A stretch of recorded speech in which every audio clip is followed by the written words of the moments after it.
All right, ladies and gentlemen, if you're sitting in a weird rooftop alley right now and you're ready to get the show started to have one of the weirdest fucking nights of your life, make some noise!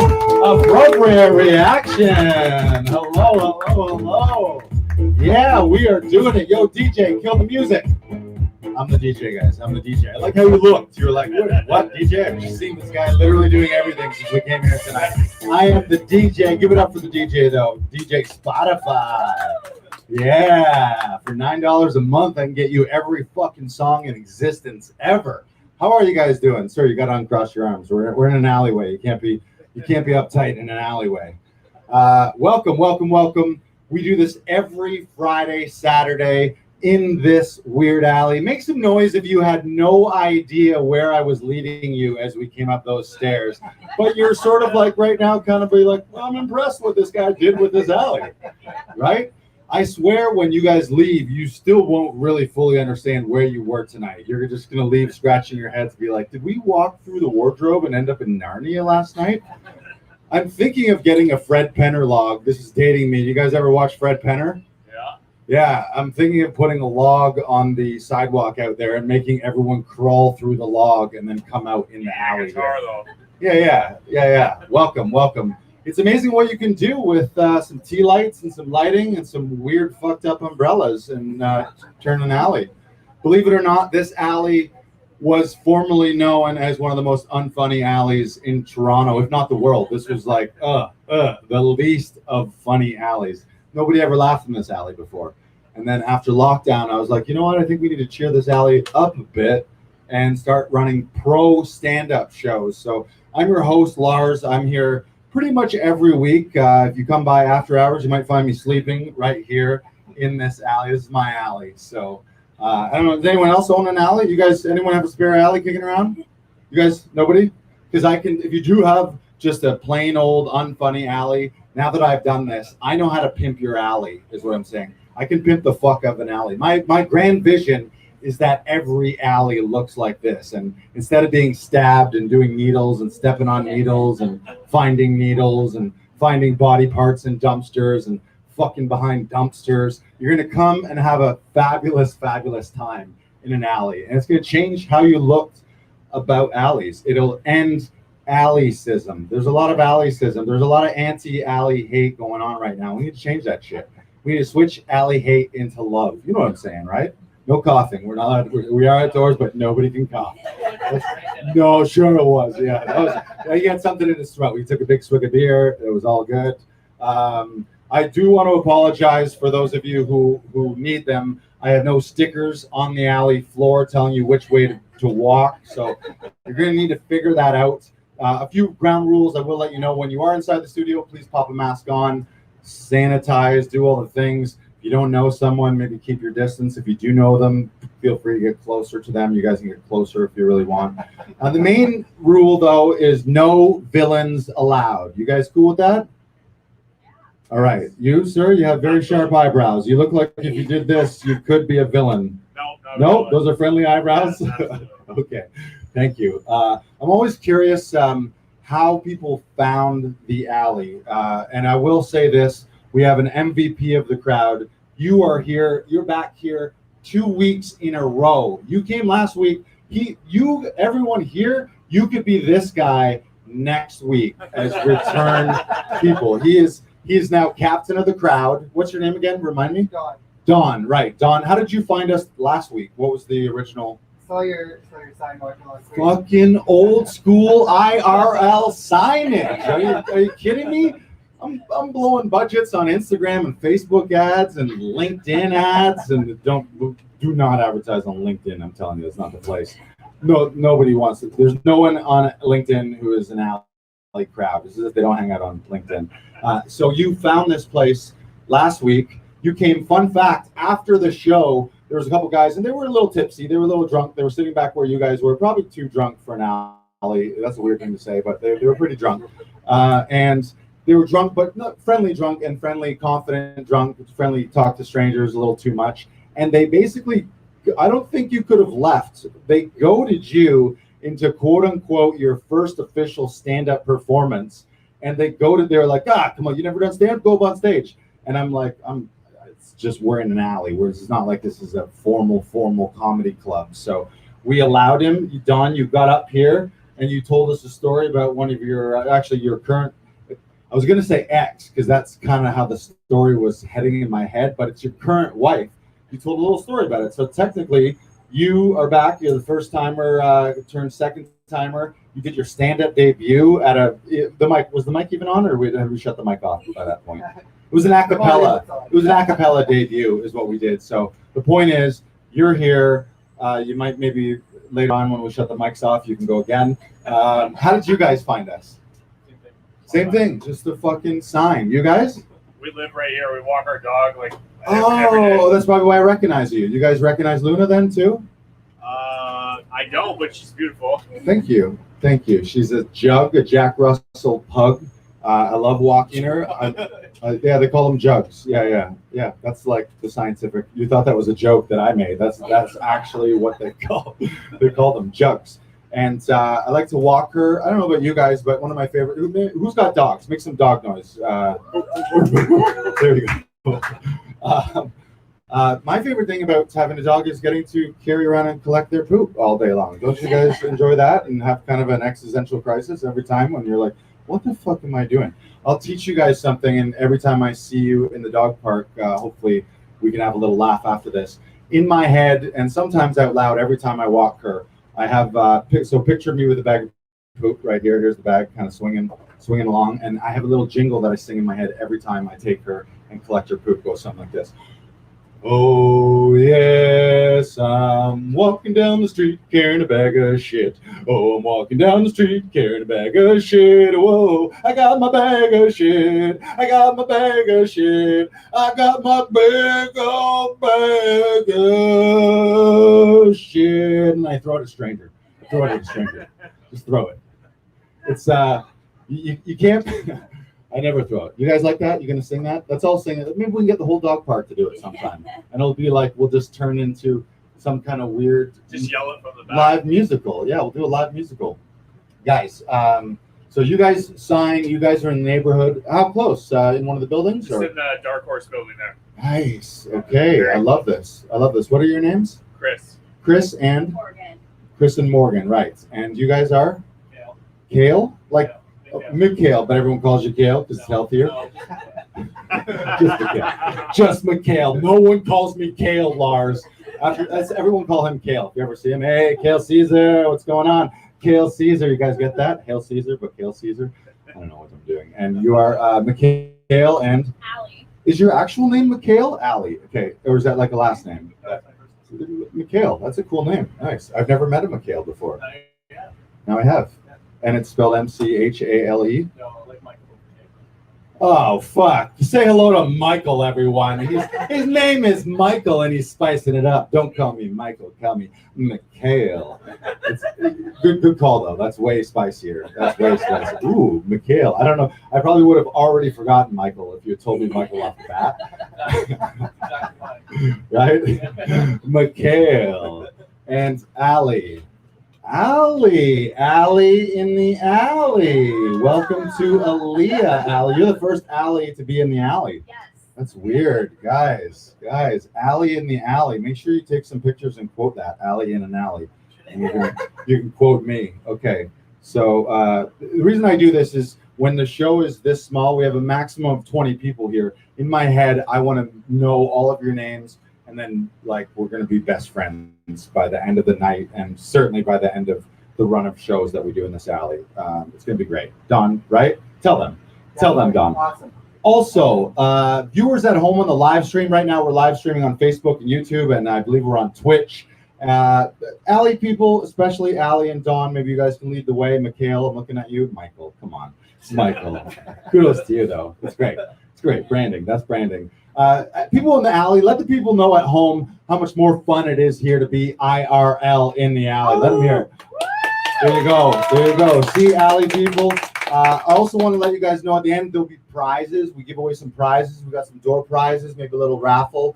We turn this into Casino Alley at the end of the night. Right here, we got some high stakes gambling. Luna's gonna headline. She juggles flaming chainsaws. If anyone's afraid of flaming chainsaws, maybe check out before she does the headlining act. And I'll give you just a sneak peek of the prizes tonight. Dreamy Beauty Bar, which is one of our neighbors right here, an aesthetics place. It's all kind of beauty thing. Obviously, if you're looking at me like, how does it do it? I go to Dreamy Beauty Bar. She has sponsored this. We're changing Laughing Vikings to Lashing Vikings tonight. Everyone here gets 50% off lashes. All you got to do, I'll give you a card at the end of the night. You call up Linda here from Dreamy Beauty Bar, and she will give you 50% off lashes. Give it up for Dreamy Beauty Bar right now. Yes. I saw you raise eyebrows. You did eyebrow flashes for the lashes is what you did there. Do you get your, do you usually? I've never had them done. Oh, no, never. Wow. Well, maybe we're going to do a future show where she does them during the show. lashing Vikings, and you can laugh while you're getting your lashes done. By the way, just a heads up, if you're wondering how to do the math on that 50% off, she'll do one eye, and the other stays your regular, whatever you have. Maybe you have big bushy eyelashes right now, and you're looking for a crop job, or maybe you have little tiny burnt. You burnt them. I sometimes. Do you ever burn your eyelashes or smell burnt hair when you're lighting a joint, and you light it, it's just a little roach, and you get a little too close, and you burn. If you burn your lashes off because you're smoking weed in an alley, she'll give you 50% off to fix that, guys. And we're gonna draw a prize later. It's gonna be great. It's gonna be fucking great. And make some noise. You have them in the back here. This is what we do every week. I started to say make some noise, but I'm gonna explain what to make some noise first for, and then I'll say make some noise, and you guys can do that. Every week we have 4 of the top stand-up comedians. I'm going to say Canada, but everyone knows that Canada has the funniest comedians. So they're 4 of the top stand-up comedians in the fucking world. They've done Just for Laughs, JFL 42. They've headlined comedy clubs across this country. The majority of them have done everything they can in Canadian comedy career-wise except leave the country. That's where they all are. But tonight, I don't want these people to leave the country. I want them to stay in our backyard, and maybe, just maybe, if 1, 2, 3, 4, 5, 6, 7, 8, 9, 10, 11-ish people can make enough noise in this alley and have such a fucking great time, you can convince these top headliners, Canadian legends, some of them, to not leave the fucking country. There's some of them are going to LA. LA is on fucking fire right now, literally on fire. You understand how weird Canadian stand-up and Canadian entertainment has to be for someone to be like, yeah, I'd rather go somewhere completely on fire right now and do that. But with your help, ladies and gentlemen, you can save a Canadian comic from the LA fires, and they'll stay in an alley. Make some noise. They're in the back right now. Go ahead. Yeah. Oh, you're going to have to wait way more than that to save these. We need to save these people from leaving tonight. We got to convince them that, no, stay. Don't go to the fires. Stay in Canadian alleys with Ali, guys. I do got to just pay some quick bills here. You'll notice in the bathroom, who's gone to the bathroom yet? Oh, Don, you went as well. Yeah. You'll notice a fancy tushy in there, AKA a bidet. We have a bidet because we're classy. And when you go in there, you'll see the red carpet. So you can take a red carpet poop, followed by the classiest of bidets right there, tushy. And I want to give a shout out to our show sponsor, a company that I invented and made up. Give it up for Bob's Bidets for providing that tushy, everyone. Bob's Bidets. We got to pay some bills. I've told Bob, aka me, that I will do the live commercials here in lieu of commercials at home. You guys, if you're watching, you can skip the YouTube ads, but you can't skip this. This is the commercial, the jingle for Bob's Bidets. We're selling bidets. Who owns a bidet? Anyone else in the room own a bidet? I said room. This is a fucking alley on a roof, guys. Anyone in this respectable? Does anyone own a bidet? Make some noise if you have a bidet. Nobody. I'm the only one that owns a bidet. Wow. I have never felt like more of a fucking king, ladies and gentlemen. I am a king, and it seems that maybe I have the cleanest poop hole in the land in this alley right now. Except for Don, because Don's already been there, and you've already been there. So I've never seen a bidet for sale. I don't see TV ads for them. I haven't heard commercials for them. I've never been flipping through a magazine or a newspaper and seen a bidet ad. So I've started in my head. I've started Bob's Bidets, and I have one in there for your use. You can test it out. If you really like it, you can take it home, game used. You can use that one, Mikhail. That one right there. Pay a premium, though. You pay a premium for that. Game used. It's already warm for you. Now, but I think I can sell bidets solely based on jingles. I'm going to be the Sleep Country Canada of bidets. I'm going to be the Christine McGee. You're looking at Lars McGee right here. I have no business plan, just like Sleep Country Canada. You think they have a fucking business plan? No, they have warehouses full of mattresses and one hell of a fucking jingle. And that's all they did. And they sold millions and millions and millions of them. I'm going to do the same with Bob's Bidets. Here's the jingle. I'm going to hit you with it. Come on down to Bob's Bidets, because with the bidet, you're always rim job ready. Bob's Bidets. We Kale, I have a question for you. Is that the best fucking jingle you've ever heard for a bidet in your life?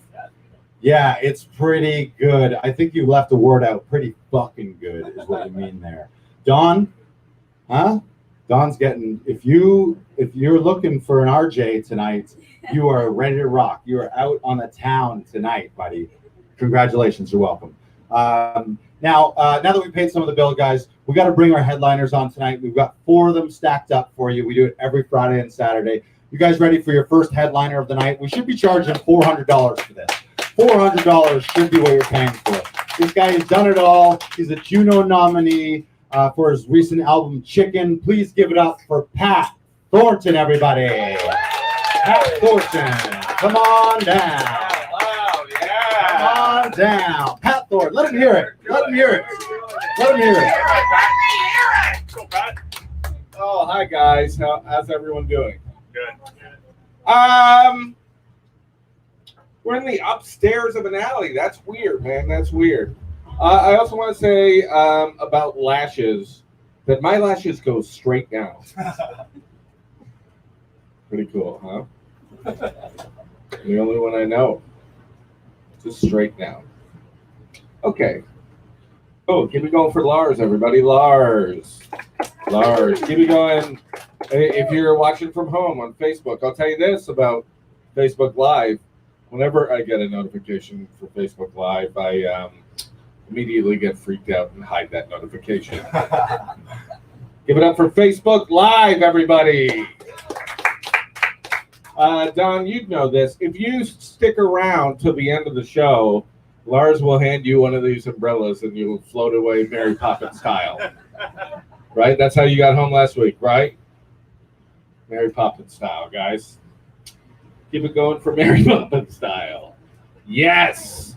As some of you may know, Lars helps a lot of us do self-tape auditions through his studio here. And recently, he helped me book a part on Murdoch Mysteries, where I played a sleigh driver.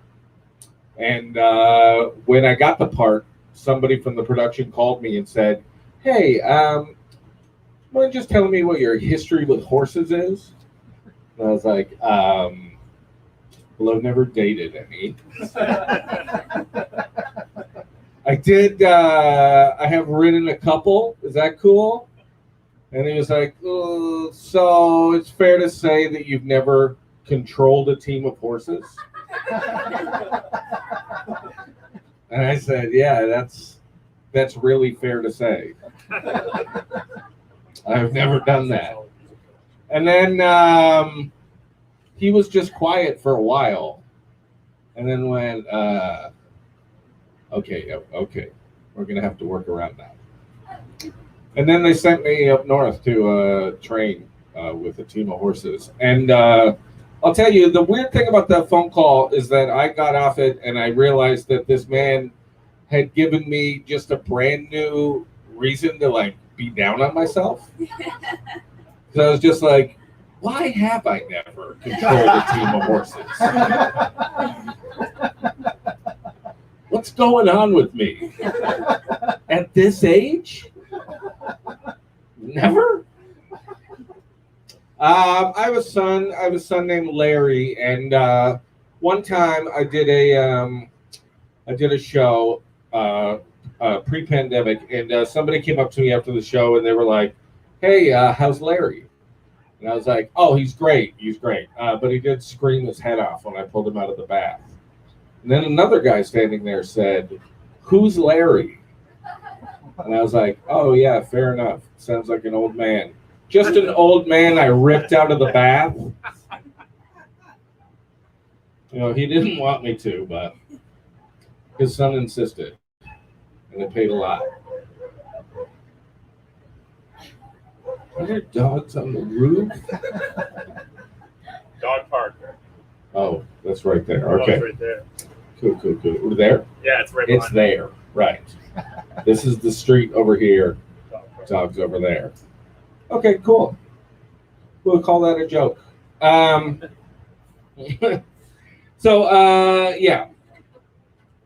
The son named Larry, pulled him out of the bath. Speaking of baths, One thing that I took this course at the hospital with my wife before we had our kid, and they taught us a lot of stuff, and we didn't ask a lot of questions. We just like accepted what the lady told us as like fact, right?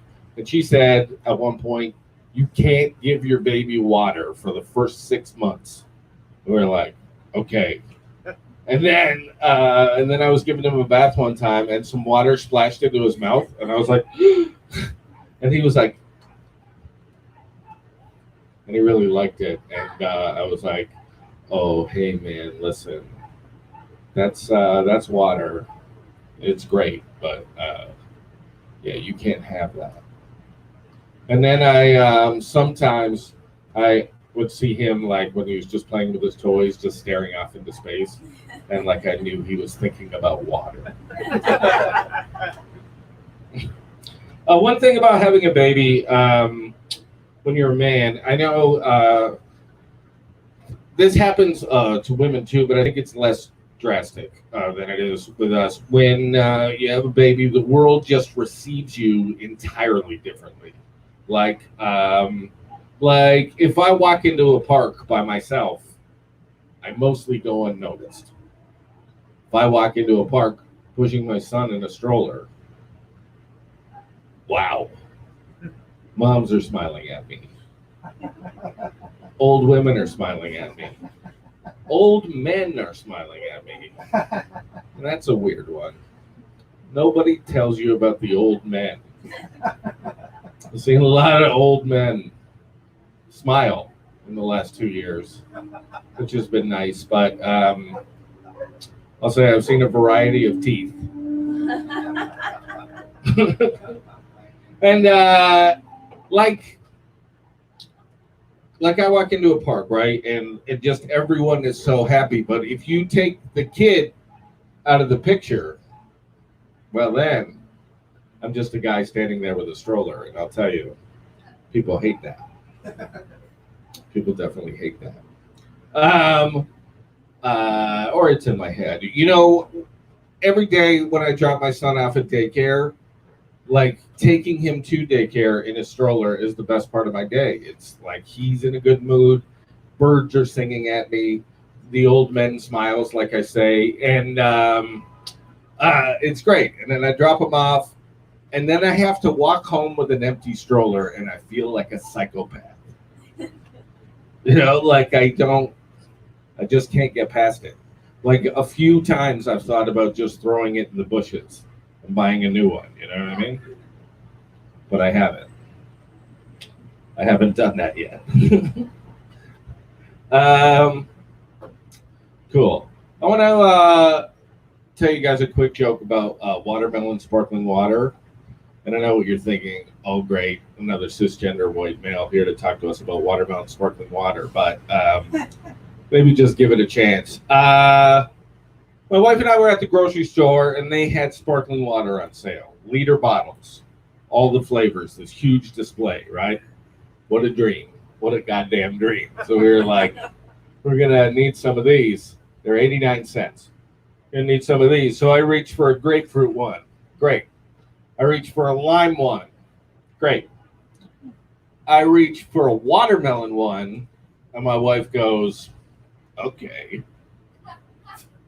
And like silently in my head, I'm thinking, why am I getting attitude about the watermelon sparkling water? It's 89 cents. It's my 89 cents. Plus, it says right on the front of the bottle, with a hint of watermelon flavor. A hint.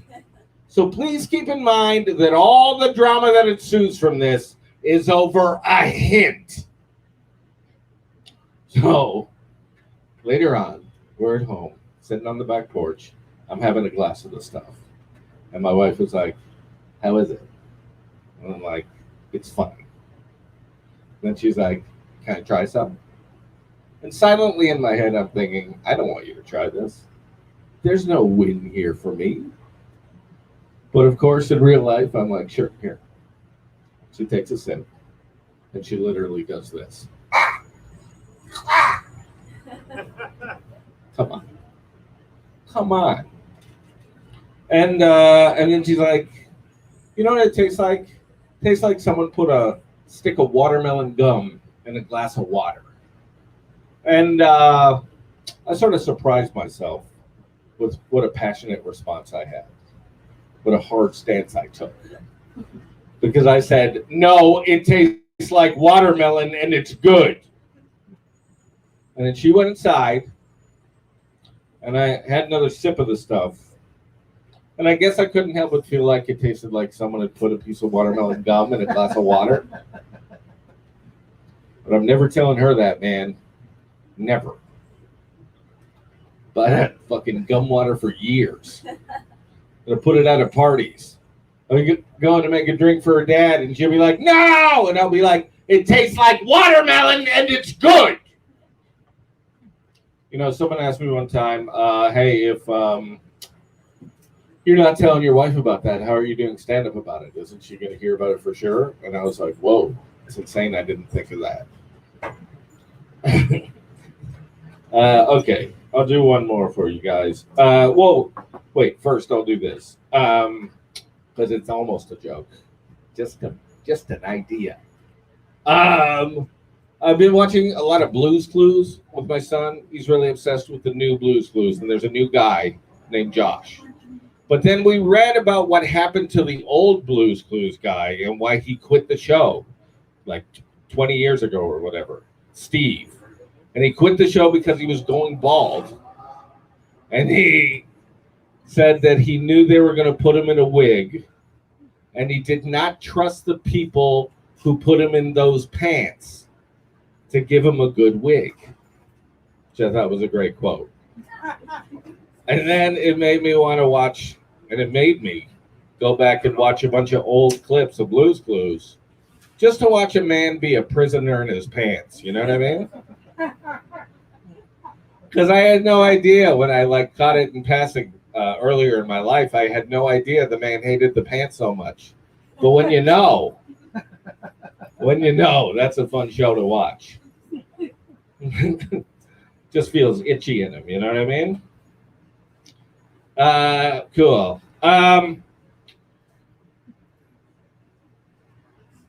leave you guys on this. A friend of mine shared something on Facebook. It was a change.org petition to change the name of Fire Ants to Spicy Boys. And now that's the kind of nonsense I like. So when I saw that petition, I signed that petition, right? But when you sign that petition, the next thing that comes up is this donation page that says, do you want to donate to the cause? $25, $50, $75, or $100, right? And I'm like, ooh, I don't know if I can see for myself how my $25 is going to get us any closer to changing the name of Fire Ants to Spicy Boys. Now, don't get me wrong, I want it to happen badly. Next time I'm on a beach and I get bit by an ant, I don't want to be like, fucking fire ant. I want to be like, hey, it's Spicy Boy. But how do you do it? How do you rename ants? It says right on there that if they get enough signatures, they're going to send it to Mark Zuckerberg and Michelle Obama. I feel further from an answer. Are we sending these two people to Europe to speak in front of some science tribunal? How do you rename ants? It reminds me of the time, there was a time, strange time in my life when I was playing a lot of Farmville on Facebook. And I remember I would lose just entire nights of my life pushing this little tractor around and just literally having no fun. And when you run out of gas, it asks you if you want to spend real money on internet tractor gas. And I've never felt closer to rock bottom. And sitting there with my finger just floating over the button thinking, I don't know, it's just $1.39. Oh, wait. Internet tractor gas? That's fucking nothing at all. All right, I can leave you there. Thanks so much.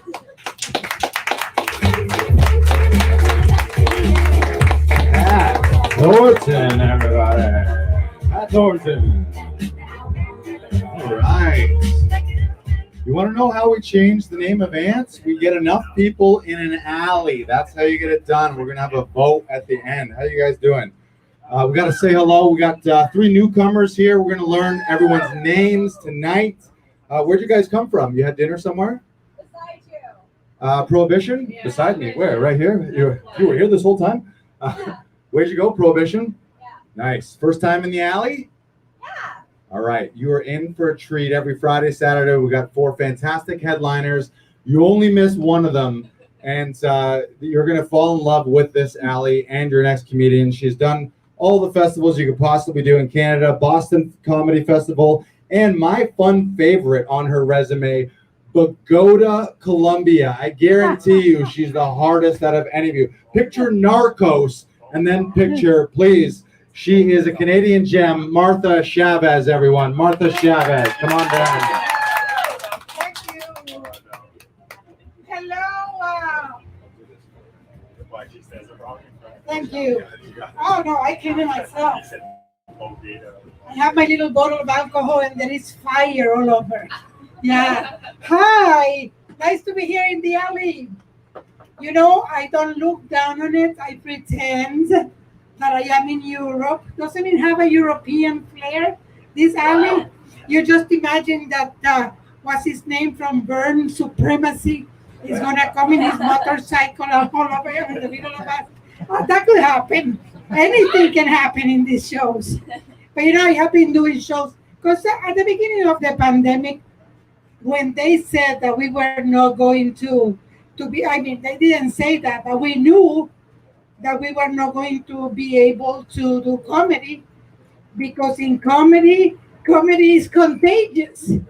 You know, saliva goes, saliva comes. Saliva goes, saliva. It's like the yo-yo of disease. Saliva goes, so we know that because you laugh moistly and we speak moistly, we're going to have to stop doing comedy. And I thought all my answers, all my prayers have been answered because up to then, I was obsessed. There was for 25 years that I have done this, I have never stopped thinking about doing comedy. Like to the point that I was telling my partner, I wish that I were kidnapped so I don't feel like doing comedy. And see, my prayers were answered. It is my fucking fault, I COVID, you know? So anyway, we had to come up with things to be able to do what we love. And last summer, I did shows everywhere. I did shows at the parking lot, yes, of the liquor store at closing time. When I knew that everybody that was going to go buy liquor were already intoxicated, you know. So I go, hi, I'm doing shows at the parking lot of the liquor store. I did a show in the bushes. You know, you heard, oh, it could have been a coyote or the chupacabras, one of the two. You know, there were flies passing by. I thought I was in a commercial for UNICEF. You know, and then I did a show at a movie drive-in, in which, you know, all the comics are here and the cars are away. And the way they show you their appreciation was by honking their horns. You know, like a honk, honk, honk. If they honk a lot, they like you a lot. And they love me. It's like honk, honk, honk, honk, honk. And I got triggered because I am a Toronto cyclist. It was awful, you know. And then when they didn't laugh, oh, there is not a loneliest silence than that when they didn't laugh, when they didn't honk the horn at the parking lot, and on top of it, at the drive-in, and on top of it, they could see you in a giant screen. So all of your pain and disappointment when they didn't like the joke was, you know, transparent. A silent tear started rolling down my cheek, and you could see that. And I was tormented because they could see the pelican, you know, the double chin in all of its splendor. I don't know. Yeah, but before COVID, I was considering having plastic surgery to take away the pelican, to take it away, to remove it. But my mother said, why don't you do this exercise? Apparently that gets rid of the whole chin. No, it gets rid of people. That's what it does. You do that in front of people, they leave you alone. What are you doing here, sailors? Thank you very much. If this is not creepy enough. And but anyway, how are you doing, guys? How are you doing? Are you vaccinated? Yeah, for sure. If you're not, lie before you have to show the passport. You can lie. I am double vaccinated, and if there was a third vaccine, I would want it. Why not? But you do, yeah. You know what I mean? I like to prevent things. Even if I don't have a fever, I like to take pills. Like oh yeah, I confess I like the pills. But anyway, yes. And if and I don't mind the passport. I was not afraid. I'm not afraid what is in the vaccine because I don't contemplate what is in things ever. I never think about. When I was young. When I was young and I was wild, I would do a line of Coke. It smells like gasoline. Oh, okay, I'm going to do another one. I'm going to run all night. I didn't care. I was never that picky of what I put in my body. When I was on tour in Alberta, we went to the gas station and I had sushi from the gas station in Alberta where there is no fish. I didn't care. I don't care what is in the gummy bears. I don't care. You have a vaccine, put me the vaccine. That's what I want. I don't care. And I don't even care if I become magnetic. That would be great. That would be great. It would save me so much money on the Uber, I am hanging out from the Uber. I am like that, like an iguana extended on the Uber, all magnetic. I will gling, gling, gling, gling, gling, going through the stores. Gling, gling, gling, gling, gling. Okay, search me. I have nothing. Gling, gling, gling, gling. And the government doesn't have to spy on me whatsoever, vaccine or no vaccine, because I say everything. My life is an open Facebook. That's what it is. I tell everything. Everybody knows where I am, who I am with, why I am there, and what am I doing. I even take a picture. You have you know what I mean? I am obsessed with the pictures. Look, nice.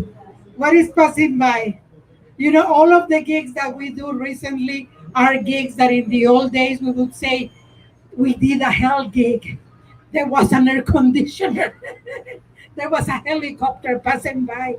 Like I had to climb up fucking stairs. I have to climb those stairs, Like I didn't lose any weight I gained weight during the fucking pandemic. And I'm happy to say it because it meant that I had means to pay for food. What a grisly destiny that is. You know what I mean? And I'm not new to a natural disaster because I am from Nicaragua. Am I hearing funky music? Oh, yeah. Yeah, but here it's starting my imagination because I did have a gummy bear before coming, and I can never calculate how the edible is going to affect me. Yeah, there is music going on, right? Oh, yeah. So as I was telling you, I gain weight. You know why? Because I will say to myself, what if I get the corona and I didn't eat the fucking cookie? I would say that to myself. You have to carpe the cookie. Carpe diem, I say. But people complaining about what we had to go through. Some people say that we were captured by the government. They wanted us to be home for all of this time. But how kind our captures were. You could order food, you could order alcohol, You could order pot and watch television series to no end. You don't know. You know what I mean? What a horrible destiny that has been. Anyway, did you all come back to your works? Are you all back to what do you do for a living? In tech. Oh, so you never missed one day of work, no? You're always there. You work in tech? I like in you. Software, wow. You are the ones that were hired by the government to come and spy on us here at the alley, aren't you? My vaccine brought you upon this land, and you are all alone, no friends. Usually, that I could profile you as a serial killer, but I want. And I want. I want. You know what? You know why I want? Who's doing echo with me? I'm really confused. You are the one who came. This is your second week. I bet that you're considering doing stand-up comedy, aren't you? It is a very interesting skill that you have. Yeah, it's very interesting. Yeah. Yeah. What do you do for a living? I work as an accountant. And that you know what? Whenever we talk about somebody that has absolutely no sense of humor, we ask, "Are you an accountant?" Like, but it would be great. So you can tell us all about the numbers here on stage. I used to be an accountant, and I can do my taxes. Thank you. Good night. Yeah. Like comedians, we don't do our taxes.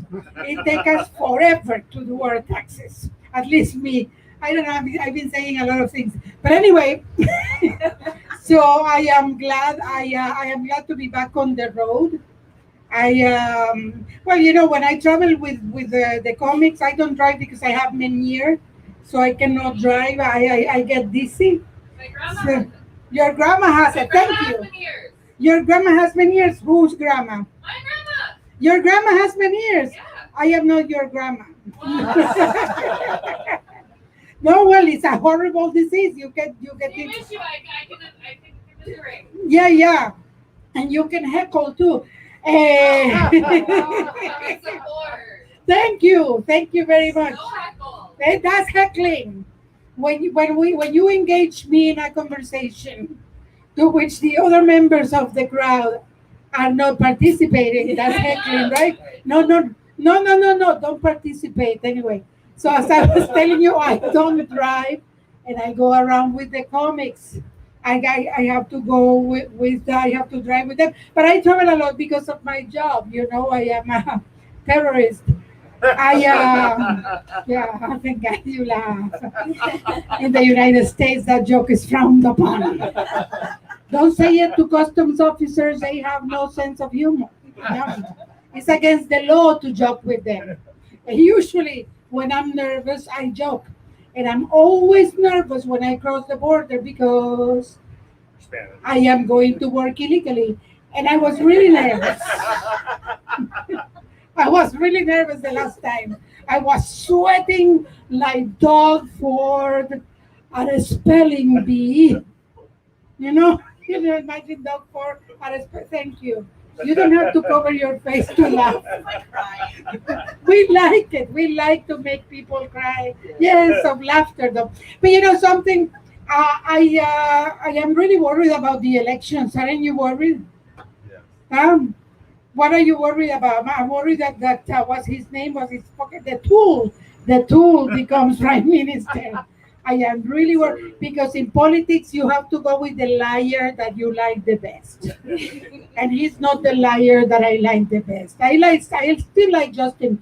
You know, I did a joke for Justin. I mean, I did a show for Justin Trudeau about 2 years ago. My agent calls me and he says if I want to host a show in which they're going to give an award to Justin Trudeau because he is an ally of the LGBTQ, LMNOPQ, RSTUV community, of which I am a proud member, you know. So at the beginning, I didn't want to do it because I don't have an internal editor. I say everything.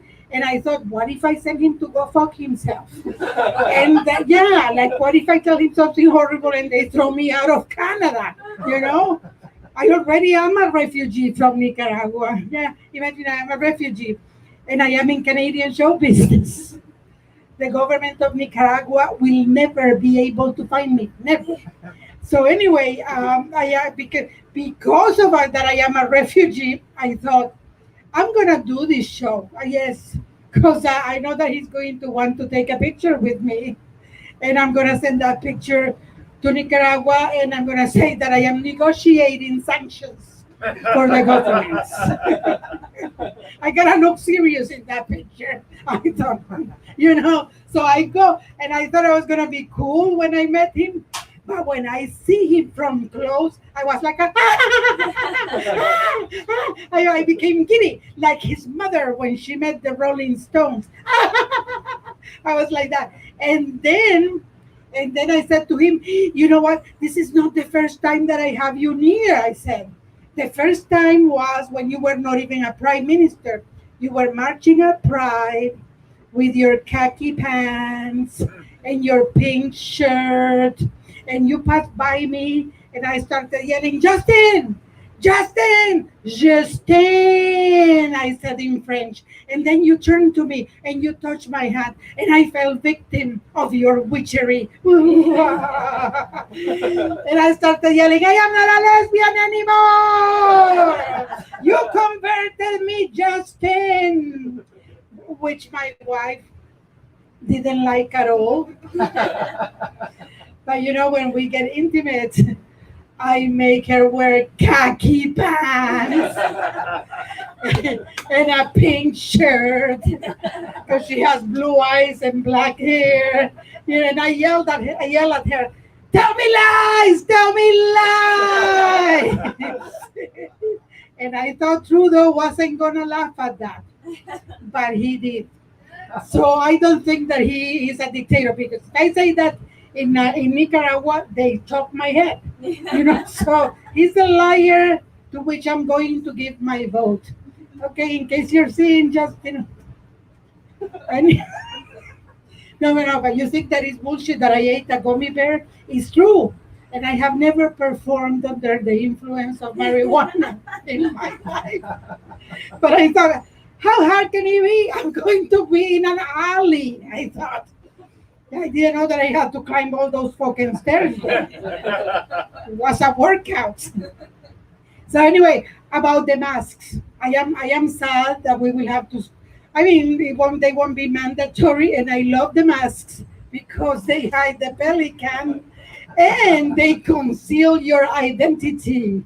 And you need to conceal your identity sometimes, like when those girls with the clipboards approach you in the street, if you want to give money to, fuck off, and they don't know who you are because you're wearing your mask. It is great. It is great. It is great. Yeah, I don't know why the same people that say that the government is spying on us are the people that don't want to wear the mask. It doesn't make any sense, because this was the perfect opportunity to go mask and wreaking havoc everywhere. But no, and you know what? I love to go wearing my mask. I love to go to the Eaton Center. The Eaton Center where there are all the preachers preaching. You want to go to heaven? No, like you're wearing your mask. And the guy goes, you have to, Jesus is coming, and if you want to go to heaven, you have to read the Bible. And I go, do you get commission? Yeah, he doesn't know who I am, right? Because what do you mean if I get commission? Well, if you bring somebody else to heaven, do you get commission? Fuck off, then fuck off. What do you care where I go, right? But you see, I didn't start the fight with them. They started with me because all of the religions in the world say that the gay people are going to hell. That's what they say. All of them, not only Christianity. Hell It's like the Toronto Gay Pride Parade. And everybody has a hot body. Because we are burning in perpetual flames. What, you didn't like that joke? You're not crying because of that joke? Are you all homophobes? What is the story? What is the story? Are you homophobe? No? Oh, you know what a guy told me the other day? I am not a homophobe when it comes to women. I don't mind imagining women kissing each other, but imagining two guys, that's ugly to imagine two guys kissing each other. And I'm like, well, don't imagine them. I think that imagining two people from Buffalo kissing each other is ugly, and I don't imagine them. Why? Because I am not a pervert. Yeah, but my wife and I, we are breaking barriers of no, we are breaking stereotypes of women of hot lesbians. We go and hold hands in front of the preacher because we are not the lesbians that male people fantasize with. No, we are breaking your fantasy. We are ruining it. There is this preacher guy. He's Latino too, and he's going. If you don't believe in Jesus, he says Jesus, because Jesus has not granted him the miracle of pronouncing the phoneme J. If you don't believe in Jesus, he goes, Satan is going to burn you. Like I know he means Satan, but because I am a little bit evil, I go, Satan is very slippery. Satin is the material they use at all of the whorehouses in the world. So people can break the commandments deliciously. Satin is great. Yeah, yeah, I love to play with their heads. But I grew up Catholic and now I am agnostic. I don't like to say that I am an atheist because what if I die? I find out that God exists. I'm going to feel like an asshole. Like you exist. I'm sorry. Jesus, Buddha, Allah, all of you. I'm really sorry. I'm sorry. And sometimes you don't need to pray. Sometimes you do. Like when you are in an airplane and you start listening to noises like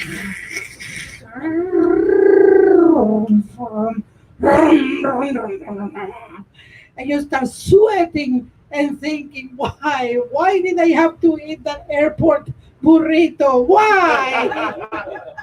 Sweet Jesus, please allow me to walk out of this plane with my dignity intact and my underwear immaculate, sweet Jesus. It is and then I could go to the bathroom and then I believe I can. That's been very hard in the pandemic to go out to exercise because I am chunky. I am a chunky chick, but I exercise. Because I am under the tyranny of the Fitbit. I have to exercise. I have to do the 10,000 steps. But I found out that if you do this. You're doing the 10,000 steps, ha ha ha. And then, anyway, so I go out on my walk, and you could not go to any bathrooms. You're walking outside, and you could go to the Tim Horton, to a hotel, and then to be able to exercise, you have to hydrate. But I hydrated, and I ordered from Amazon, I ordered a salt lick. But like what the cows like made out of salt, but they didn't have it, so I had to eat anchovies and prosciutto and all of that, so I could retain water in my walk. Because I wasn't going to start wearing the pants because what if I like it? What if it becomes a thing? You know what I mean? And I'm like wearing the pants when I don't need them, just to go shopping. And look at that skinny bitches, they are suffering to go to the bathroom, not me. You know what I mean? What if it became a thing? So, when I was walking around the eastern beaches, the beaches, not bitches, beaches, at the beaches. I am walking around and all that water, I had to go pee. And I'm not like a guy. You can just like go against any wall with us. You need something more, a towel to put on top of your head. And that's carrying a towel on your walk. That's not. And then, so I see this bathroom in the Eastern Beaches. There is a bathroom around, and I try my lock to see if it's open, and it is open. But it's filthy, and I am a germaphobe. It is filthy.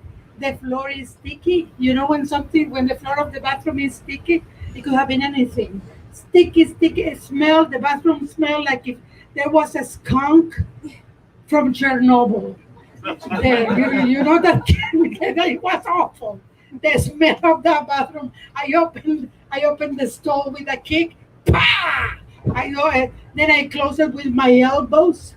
I close the bathroom, and then I take a gander in the bowl, and at that moment, I thank sweet Jesus that the floor is sticky, because I can just plant myself, the feet are gonna be glued there, and my splendorous behind Tujas is not gonna touch that toilet, because you know how it happens, right, girls? Sometimes you're just planted like this. You think that you're secure while you're like that, but then you lose concentration a little bit, and boom, you fall on the thing, and then you burn your leg. But now the floor is sticky, and I'm just like this, I'm like this, and I can pee to my heart desire. And then when I find out that there is no toilet paper, I can just shake the chimichanga.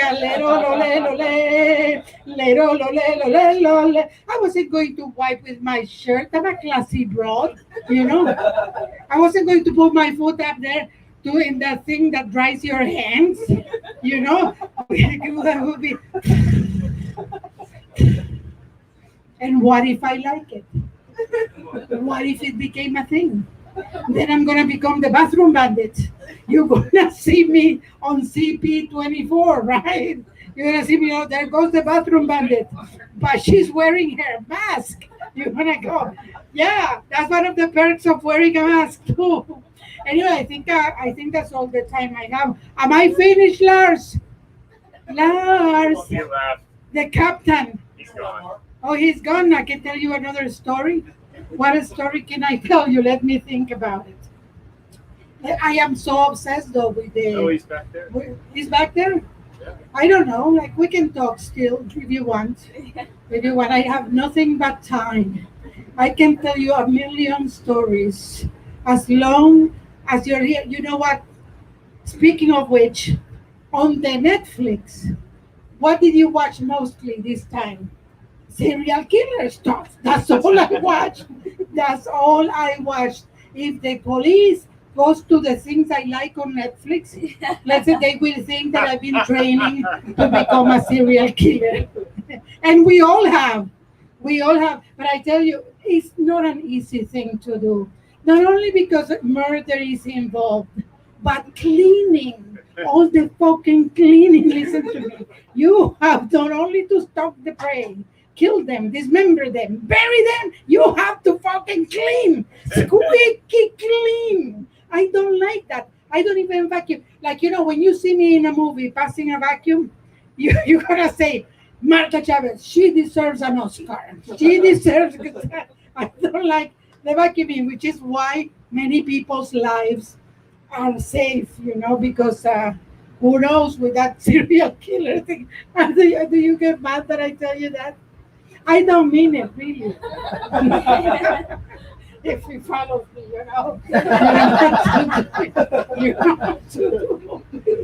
What else?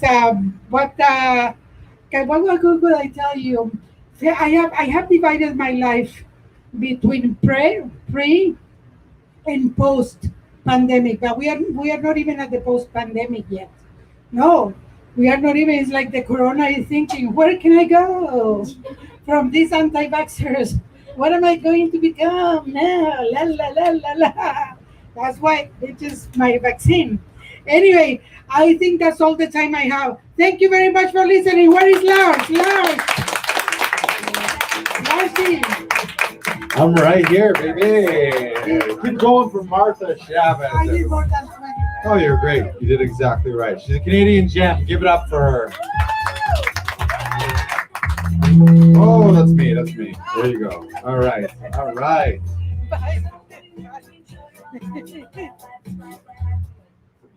Woo! All right. I was back the whole time I was back there because I like to go to the back of the alley when I'm not on stage and just admire the fuck out of these umbrellas. Give it up for the umbrellas. There are 9 of them here tonight. 9.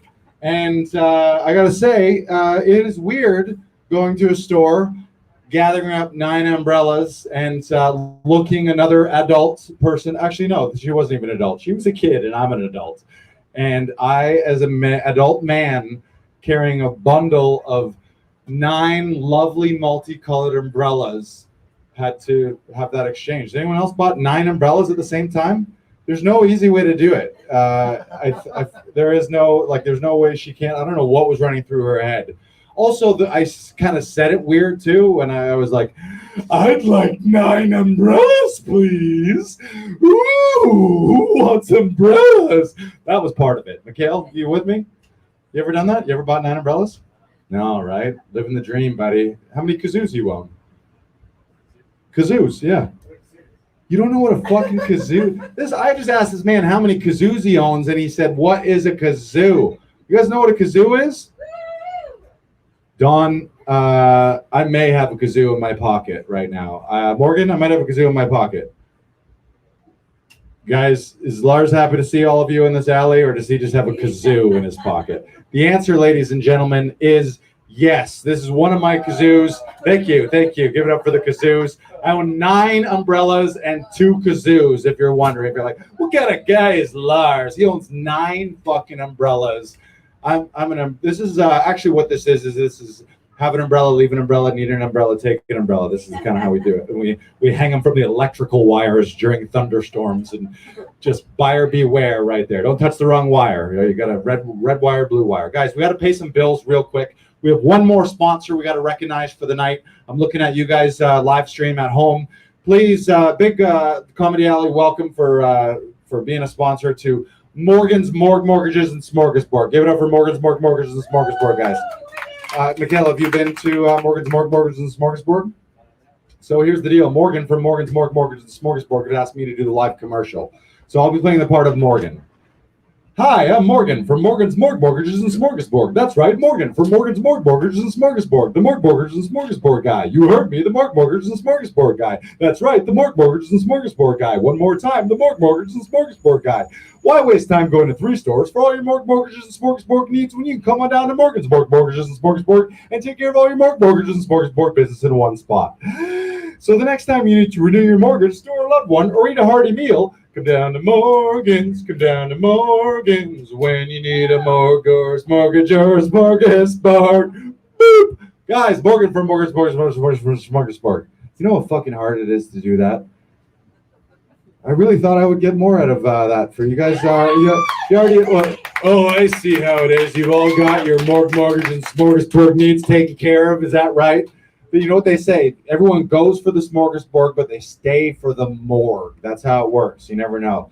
Guys, are you ready for this?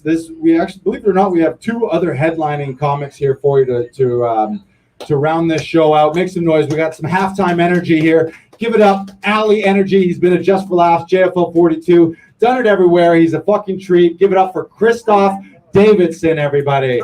Christoph Davidson. Thank you. Thank you, Lars. Thank you very much. Oh, there we go. How about a hand for Lars throwing this whole thing together? Giving you guys an alleyway. It's a nice alleyway to be in as far as alleys in the city go, right? It's kind of like a little bit, a little more laid back, less scary, more well lit. Far better lit than the average alley in the city. Not nearly as much garbage or drugs or I don't know, people, creeps. There's just a low percentage of creeps in this alley compared to it. Lars was bringing up these lovely little umbrellas here, which are very useful if it is to potentially rain and you have a baby. You can hold your baby up under the umbrella and then your baby will stay dry. So that's good that you have that there to keep your baby dry. Should it rain, there's 9 potential babies that could be dry in this alley. The 10th baby is getting soaked. Unfortunately, there's only certain limitations to the capacity and logistics of this alley. But here we are, guys, just rolling through this weird world of ours. We all own it. It's all ours. That's what I'm assuming. We all have a piece of it. I don't know about you guys, what you've done the last year and a half. If you've done much, I haven't done a whole lot because normally I do this, which wasn't possible for a long time. But I did go cycling a lot. I rode a bicycle, which is my midlife crisis on a budget. I guess some men can afford cool, flashy cars. Me, a $500 hybrid. That I just ring my bell at people and try not to hit all the free-range children that are on the path inexplicably. That's how I've ridden out my midlife crisis. Built a computer and made some shit sourdough a year and a half ago, like most of you. Yeah, right? Shitty sourdough. You put it in the cast iron and it still sucks. Yeah, you need a real baker's oven and years of experience. It's hard to just riff it when it comes to bread. You've got so many moments you got to hit right and thread the needle. Hello, little one. Oh, have you come to bring? Who's that for? You just dropped it off too.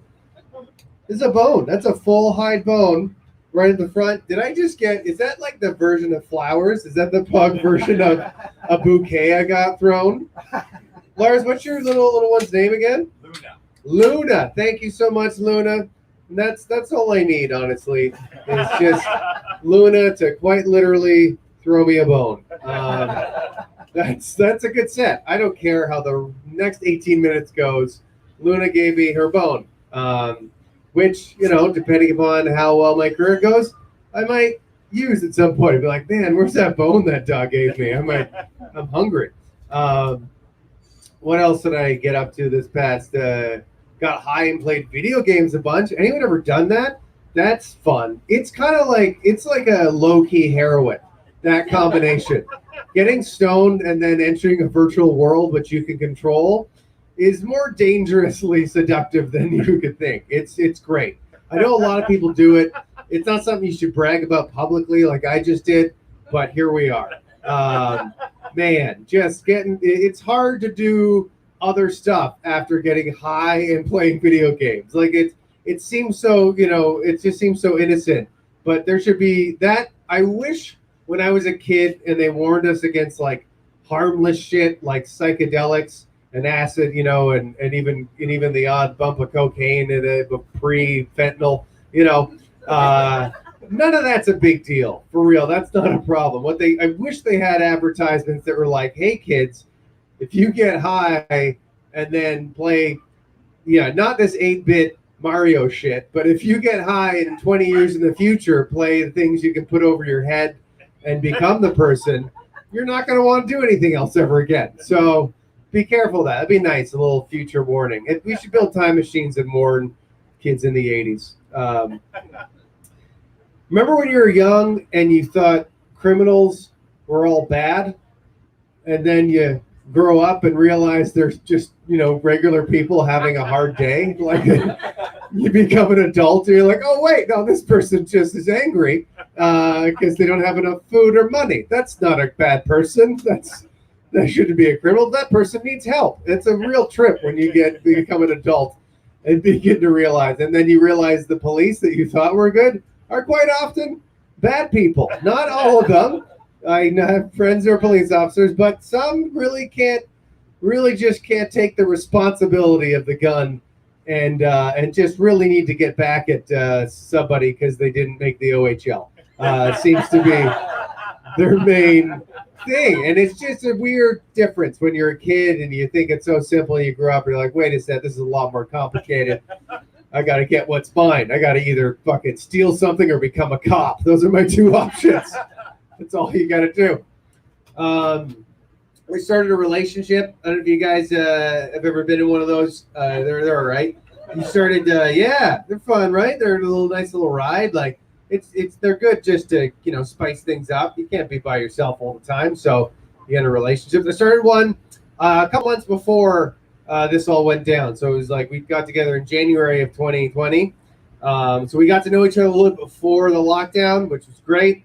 This isn't a pandemic, cuffing relationship thing. We didn't get together during it, because that's suspect. Any of you guys hook up and are with somebody during pandemic, you don't know. You don't know. You have no idea if you're with a codependent psychopath right now. There's no way to tell because, healthy relationship, unhealthy, same conversation this past year and a half. They walk out of the house, you're like, oh, bye, honey, have a great time. Just make sure not to go near anyone or touch them or you're endangering me and my entire family. That's like a normal thing to say, which any other circumstance, context, would be a red flag factory, spitting red flags in your face every day. But now they're just hiding in plain sight. You might be dating one, so be careful. But yeah, we're still together. We started something great tip to keep the relationship strong early on is we farted in front of each other, and we just started doing it early. We just let that one go, for lack of a better phrase. Early. We just started doing it, just letting it go, and it's like a fun game you play with your partner, especially when you're stuck in the same apartment for a long time. It's like a Marco Polo. It's very much the layout, because it's a call and answer. One of you can be in another room, and then you fart, and then the other person laughs, and you're like, they heard it, nice, and then they do it. Then later they let one go, and then you laugh, and it's this Marco Polo call and answer. It's really lovely. And it's a joke that your butt tells your loved one 14 times a day on average. And each one sounds and smells different. Each one is a snowflake. So it's like new material. It's not like, oh, I heard or smelled that one. They're always a different combination. So it's good. It's just joy. Like I'm describing the circumstance and you guys are experiencing joy right now. Imagine you could live that freedom in your own life if you want. Not have to hold it all in. I would warn you, though, that there's always going to be ups and downs, no matter what relationship you're in, no matter how perfect. There's going to be plateaus. Because we started it early. So the 3-month, early honeymoon phase, it was a lot of fun. But I wasn't prepared for our relationship lull. It kind of caught me off guard. And, you have your lulls. And I caught the first lull, our first ever relationship lull, lying in bed. And I didn't realize that it was a lull, so I farted, and then she didn't laugh or anything, and that's the loneliest I've ever felt in my entire life. Just sitting there like, I guess we truly die alone. Like that's what I realized after letting that go. Like it's wow, no matter what, I'm right next to somebody, but I'm by myself. We're doing great though. It's a unique format. Every relationship's different. You try to put it in different categories. Everyone's got different comfort levels. We from the get-go, we got together knowing that we wanted an open relationship, which is some people. I think it's getting a little more normalized. Gen Y and Z are into it a bit more. And for anyone who isn't, you think I could never do it. It's really a lot like any other relationship. Except when my partner sleeps with somebody, she tells me about it. That's the difference. I know you guys just live in secrecy and fear. So that's the difference. I know. Wow, what a way to win a group over, huh? Just tell you guys I know. But to each your own. How you work it out. It's been good though. And you're wondering like, how would an open relationship work during a pandemic?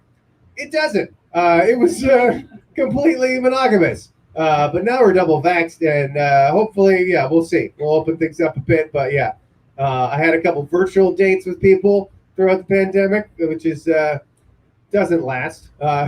Just a Zoom meeting with someone you might want to date with, has a expiry date, and it's the first date. That's when that ends. But we've been dating a little while now. It's been going well. She's I'm pretty sure she's on the spectrum, and I've told her this. I've told her she's because she's the kind of person that when you she's probably on Facebook Live listening to all of this right now. But she's the kind of person that, like, when you have plans, you might be like this. You have plans set up, and then that's like a command structure, like you're coding a computer, and you got plans for the night. And then if you try to change any one of those little things in the order of the plans, it's just like error, does not compute, and she flips the fuck out. So she's special. She's like the one who gets things done, and I'm the laid back, and we teach each other. She teaches me to be a little bit harder, and I teach her to be a bit softer. That was not meant to be sexual, so don't interpret it that way. I meant more like emotionally. But so she's more the guy in the conventional sense. In a traditional relationship, she's the dude, and I'm the one that enjoys to cuddle. That's my. I'm a real cuddle slut, as they say. I'll fucking hug anybody. I don't care if you're wet or because that's a big deterrent generally from a hug. Is if somebody's wet, usually that ends the hug right there. Not me. I'll still go in. I don't mind. It's just water or even sweat. Who cares? I should have been an otter. I think that's what I've realized is I would have been much happier as an otter. Not that I'm unhappy, grateful. I mean, we're all here at last call. I think if you look at things as far as the world and the climate, we all got to be here at last call. If you have kids, you're an asshole, because really, why would you set them up for that? Like, hey, I just wanted you to see this. What? The world on fire? Yes, goodbye. And then you die and leave them with it. How could you? Again, I'm just trying to win over the audience. I'm trying to say universal things, right? That everyone can agree with. Easy things to identify. Like, yeah, having kids is fucked. Everybody knows that. But what else, gang? Oh, I had a lot of time to stare at words this year. Peninsula was the one that really stood out for me. Fun word, huh? I just said it and already got some chuckles. I just said peninsula, and people are already having a good time. I agree. Yeah, it's and you agree? Excellent. Thank you. Do you agree? And thank you for agreeing. It's fun. It's a fun word, peninsula. Sounds like a terrible sauce. Terrible Italian, some type of the peninsula. It doesn't sound like a fun thing to eat. It's one letter away from penisula, which is probably why you were laughing, right? Because it's so close to penisula. One word, one letter away. And so I looked up the word because I'm like, well, it's so close to penis. This must be like connected somehow. Peninsula and the word penis. And I looked up, apparently not. The Latin etymology has got nothing to do with penis. But then you go ahead and look up a peninsula on a map, and God, does that look like the landmass version of a dick, doesn't it? It's just, that's what it is. A peninsula is just a land dick hanging out outside a body of water. It's just, I don't know who to believe anymore. It seems like the root's still there. It's penis land is what it should be called. I don't know what the sula is, but I'm no language expert. Fun to say, though. Penis sula. I said it wrong there, but kind of right. What else, gang? I got other jokes. I don't know if other comedians, we can't remember our jokes anymore because we're doing them. Normally you do them 3 times a night, and we're starting up back again. It's nice, but now it's hard to remember what else I was going to say. But I got more things I can tell you about, such as social media. That's a common topic. People are aware of that. I kind of like what happened at the beginning of the pandemic where, everyone's social media sucked immediately. Suddenly, even it was a great equalizer because, how you have FOMO before, and FOMO, it was eliminated because you weren't missing out. Nobody was doing anything cool. It was great. It doesn't matter if you're the biggest Toronto scenester or just, or a shut-in who doesn't have any friends. Equally just at home doing fuck all. It was amazing, just like losers and cool people just came together and all had a bad time. It was just this wonderful thing that brought people together. So that was nice. And yeah, so social media is, even the cool social media is brutal. And then that's fine. I think people spend a lot more time on it now. We're beginning. It's no mystery. There's no real theory anymore. It's pretty confirmed that social media is unhealthy for your brain. It acts a lot like an amphetamine, and it's not great. Obviously it's a great tool, but people just doom scroll too much and it makes you depressed. Big part of that, I think, is not just the news where you're looking at that and you're like, everything's bad. That makes me feel worse. It makes me feel terrible. But it's always it's actually looking at your friends having a good time makes you feel worse than the bad news around the world. It is FOMO. You're like, fuck, why can't I? You're in the dark by yourself looking at your phone, wondering why you didn't get invited. I don't know how kids would survive high school now. I just do know how it's possible. But it doesn't have to be that way. Like, I think people could be a bit more honest with themselves when it comes to social media, because generally everyone just shares a highlight reel of their life. They only show the good and none of the bad, just trying to make it you feel like, social media is this weird lens that makes you believe that all your friends live like a never-ending Lakeview vacations with sunsets and food and weddings and puppies and love. And then you get the FOMO, and that's not real. People got ups and downs. Everyone plateaus now and then, and I don't think you should be afraid. I think that's probably half the problem is people think that it's not okay to be low, and you should. You should be okay with it. You should be comfortable with it. You should share. It'd make your friends less depressed just by comparison when they look at you. I think it'd be refreshing just to scroll across my news feed every once in a while, see a photo of a good friend, edge of the bed, just head in their hands, just down in a dark spot, right? We've all been there with their partner updating under the photo like, oh, made him cry. Hashtag fight night, just something real. We've all been through there before, huh? No? Well, that joke normally gets a laugh, so I'm sorry that all of you have terrible relationships. I don't know. Or have had a rough go. Whatever, we're in an alley, there's music playing, and there's a bunch of umbrellas that would only be useful for tall people with babies. So what are we going to do? I think I always talk about when we were younger, and that was a time, at least for me, it was pre-social media, and so you didn't have to care about what you look like. And I think that's general, for most people when you're in elementary school. Remember when you didn't care about any of this? Remember that beautiful time when you just went to school with your hair all fucked up in like sweatpants and a shirt that said Sports All-Star 3000? That didn't make any sense. Your aunt bought it for you from a discount Giant Tiger store, and you wore it because she was cool and you thought the shirt was cool too. Oh, that was great, And then it all changed for me. My generation, I needed, suddenly I got into grade 5, and it was necessary for me to get a starter Chicago Bulls, Charlotte Hornets, or a Raiders jacket. And if I didn't have one of those jackets, you were fucked socially. Like, you weren't getting invited to McDonald's with the cool kids for lunch. That's just, it wasn't happening. And I wanted it so bad. And it was such a weird time to switch to that. So like, I got to get this jacket. I got to gel my hair or no one's going to like me. And the only good thing about that is that you do get to suddenly start having orgasms around that age. That's a plus. That's a little more fun. But even then, no one gives you instructions on how to do that or whether or not it's good. You try to talk to your peers at that time. Good luck, right? Your friends.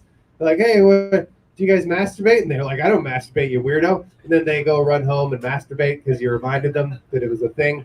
And then 5 years later, they admit it, and you're like, you guys are assholes. So who else are you going to talk to? Your teacher? They're like, there's a hotline. I'll get fired. Fuck off. Try to talk to your parents, right? Your mom's like, go talk to your father. Your father's like, go talk to your mother. They're like, you know what? Go to your priest. The priest is like, come here. I'll tell you all about it. Let's go. Hooray. Oh, man, that joke has so much more weight since all those bodies were found. I didn't want to bring that up, but fuck, it's real. Not a comedy thing, not a funny thing, but it is real, and it's crazy that it's out of the news. How is that not in the news anymore? Like, how did that come and go? I feel like that should still be around. I feel like there's still a few mysteries to solve there. Like, I feel like the Scooby-Doo, the gang needs to get on it, get in the mystery machine, and, come up with, I don't know, you just pull like a bishop's mask, and then he's just the same bishop underneath. There he is. He's like, I did it. All right, sad. Moving on. Sorry, I mentioned that, but again, not sorry. It's nuts. But I will next time. I'm sorry you guys had to hear that without a joke. I'll try to make it funny for the people in the future, although that might be absolutely impossible. What else, gang? Let's talk about some way more fun, such as, how do I wheel that back to masturbating? That's kind of fucked. But it's true. I will. The only good thing about the fact that you could have orgasms is that, like if you had your own room. But even then, you're stuck in your parents' home, which is like a sexual prison with doors that don't lock, unfortunately, at a young age. I don't know. You guys are chuckling, a bit of nervous laughter. That means maybe the door opened on you once. It might have happened. That is a nervous thing. It's a rough time, right? When the door swings open and there you are with your bits in your hand looking at someone whose bit you came from. That's like a crazy Inception thing happening there. And the first words out of your mouth generally would be sorry, right? That's what happens. You're like, oh, God, sorry, which you shouldn't apologize. You're 14 years old. If you got a kid above the ages of 12, like, they're doing that anywhere at all times. Quit fucking around. Don't be a stupid parent and open the door. Knock first. Knock if your child is in it. But, like, if you ever walked in on your like, if your parents ever walked in on you, that was their fault. Yeah, you should have been like, nah, get out. No, of course I'm doing this. What, are you out of your mind? I'm 14. Get the fuck out of here. Stop crying. Close the door. Guys, this is a strange time to be alive. And before I go, I think I need to talk about the most hard-hitting issues happening today, which is the super spreader event that happened last lockdown at the Brass Rail. That's right. I don't know if you heard, there was a single performer that had contact with 500 people, and it was called the Super Spreader at a strip club, which is already awesome. And but I've never been to a strip club for women. I've only been to a strip club for men, both kinds. I've been to a strip club for men, with women on stage. I've been to a strip club for men with men on stage. Never have I been to one for women. And the only information I have about strip clubs for women is from Magic Mike and Magic Mike XXL. For those who are not familiar, those are two films starring Channing Tatum, written, I'm pretty sure, by a bottle of white wine accidentally spilling over blank pages. And they were just like, oh, we got to dry these off and make movies. And they're fun, though. I learned a lot. What I learned is the expectations of a female strip club audience very different than a male.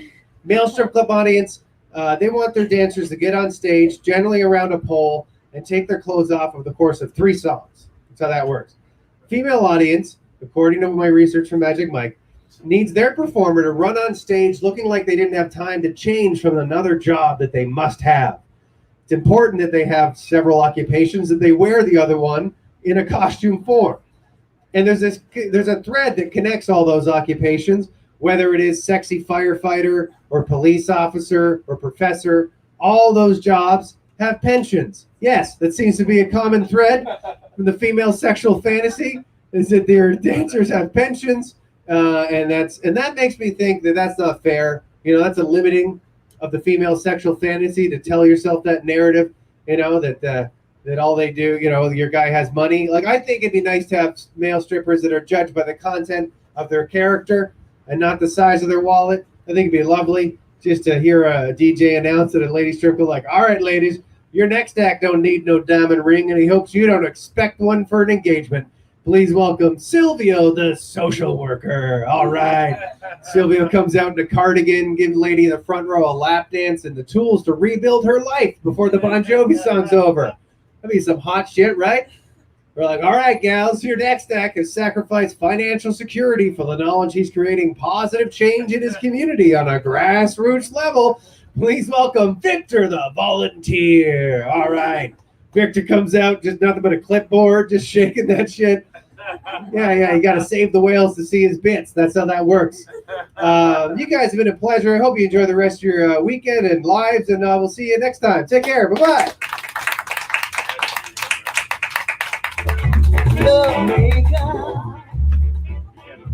We're going for Christoph Davidson, everyone. Christoph Davidson. Yes. All right, we are right now We are bringing this alley shit back towards Harbor, ladies and gentlemen. You ready for your final act of the night? No, you're not yet. No, you're not. Because what I'm going to tell you right now is make sure before you leave tonight, this is a little commercial here. Make sure you hit up Laughing Vikings on Instagram. It's probably the best place, but you can find us on Facebook. You can find us on YouTube. And that's where you'll be able to follow all the comedians, find your favorites, follow them, support them. And we do prizes as well. So if you got some pictures tonight, you want to tag people, share them out. We'll do some prizes for future shows, some tickets. And make sure to hit us up on Dropbox. You on Dropbox? You guys on Dropbox? Mikhail, you on Dropbox? You guys on Dropbox? Back there in the back. You guys on Dropbox? You on Dropbox? Guys, you got to be ahead of the curve. Remember when everyone was getting on TikTok and you're like, should I get a TikTok? It's too many things. Get on Dropbox right now. I'm giving you a hot tip. Get on Dropbox. I'm on Dropbox. I got a big old box. You guys can drop in. We can combine boxes. It's going to be big. It's going to be big. I'm giving you a hot tip. You want to be ahead of the curve. Hit us up on Dropbox tonight. All right. Your final act of the night. She's amazing. She's done JFL 42. She's done the Boston Comedy Festival. And she's the host of a monthly show right here. Next Thursday, you can catch her hosting Ladies' Night of Laughs, where she's hosting some of the top female and LGBTQ2+ comics here in the alley, and she's here for you tonight. So you want to come back next Thursday, you can see her. Give it up for Sabrina Douglas, everyone. Come on down. Come on down. Sabrina Douglas.